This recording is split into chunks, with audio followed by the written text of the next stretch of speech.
নমস্কার বন্ধুরা, কেমন আছো তোমরা সবাই? আশা করি সবাই খুব ভালো আছো। আমিও খুব ভালো আছি। তো সবাইকে আমার চ্যানেলে আবার ওয়েলকাম। তো আজ আমি দেখাবো চিকেনের একটা দুর্দান্ত এবং পারফেক্ট রেসিপি, যা চট করে বানিয়ে ফেলা যায় বাড়িতে। তো তার জন্য আমি নিয়ে নিয়েছি 700 গ্রামের মতো চিকেন, কেটে ধুয়ে রেখেছি ভালো করে। কিছুটা পেঁয়াজ কুচি, ধনেপাতা কুচি, টমেটো কুচি, আদা রসুন পেস্ট, একটা তেজপাতা, গোটা এলাচ। এরপর আমি গ্যাসের উপর বসিয়ে দিয়েছি একটি কড়াই, তাতে নিয়ে নিয়েছি সাদা তেল। প্রথমে আমি এলাচ এবং তেজপাতাগুলো দিয়ে দিলাম।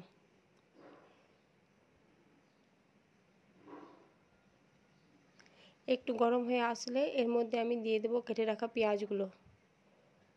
এরপর পেঁয়াজটিকে আস্তে আস্তে ভাজতে থাকবো। কাঁচা লঙ্কাগুলোও দিয়ে দিলাম।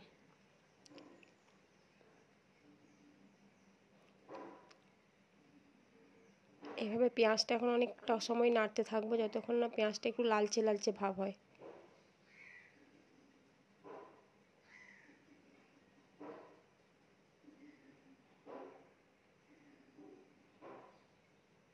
তো পেঁয়াজটা অনেকটাই লালচে হয়ে এসছে। এরপর আমি দিয়ে দেবো বেটে রাখা আদা এবং রসুন, 2 চামচ মতো দিয়ে দিলাম। এবার এটা ভালো করে কষিয়ে নেব।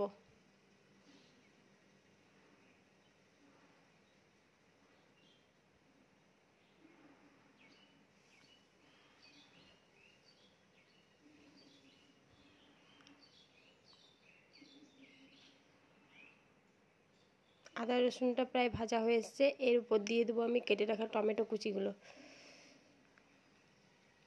এরপর মশলাগুলো আস্তে আস্তে দেবো। দিলাম হলুদ চামচ 2 গুঁড়ো, এরপর দেবো ধনে এবং জিরে গুঁড়ো 2 চামচ, এবং দিয়ে দেবো লঙ্কা গুঁড়ো 1 চামচ।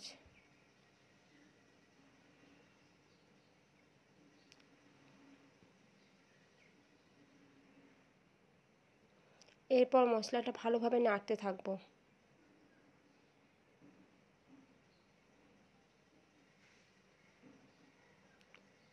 পুরো মাখা হয়ে গেলে এর মধ্যে সামান্য একটু জল দিয়ে দেবো, যাতে মশলাটা সেদ্ধ হয়ে যায় তাড়াতাড়ি।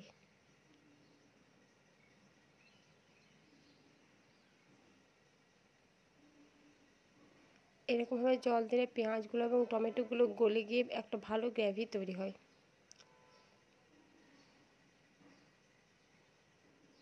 দেখো মশলাটা আমার প্রায় হয়ে এসছে, বেশ সুন্দর লাগছে এবং মশলা থেকে তেলও ছাড়তে লেগেছে।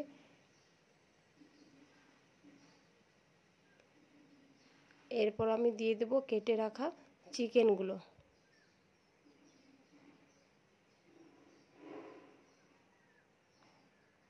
এরপর আলতোভাবে চিকেনগুলো নাড়তে হবে, না ছাড়া নিচে পড়ে যাবে।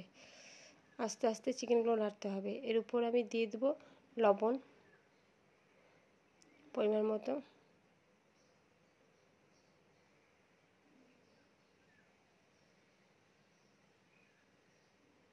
এভাবে সমানে আমি চিকেনটা এখন নাড়তে থাকবো। চিকেন থেকে জল বেরোবে সমানে। দেখো কী হারে জল বেরিয়ে যাচ্ছে। ধনে পাতা ছিল সেটা দিয়ে দিলাম।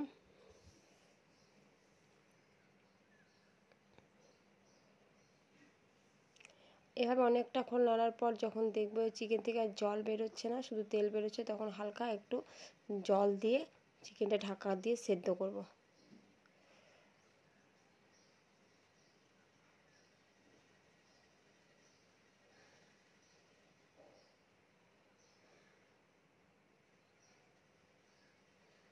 দেখো চিকেন আস্তে আস্তে জলটা কমে আসছে।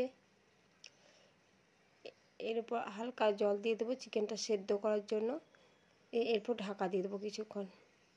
দিয়ে দিলাম ঢাকা, এবং গ্যাসটা কিছুটা সিম করে দেব।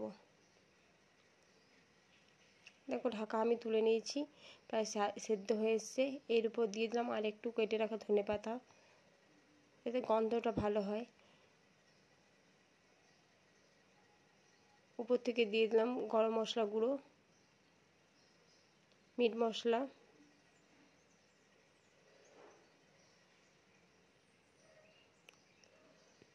এরপর আর একটু নাড়াচাড়া করব, তারপর নামিয়ে নেব। প্রায় জলটা আমার মরে এসছে, দেখো প্রায় গায়ে লাগা লাগা হয়ে এসছে। এরপর আমি নামিয়ে নেব। তো দেখো চিকেন আমার প্রায় রেডি হয়ে গেছে। একদম পারফেক্ট চিকেন খুব অল্প সময়ের মধ্যে। তো বন্ধুরা, যদি আমার ভিডিওটি ভালো লেগে থাকে তো অবশ্যই তোমরা লাইক এবং শেয়ার করো।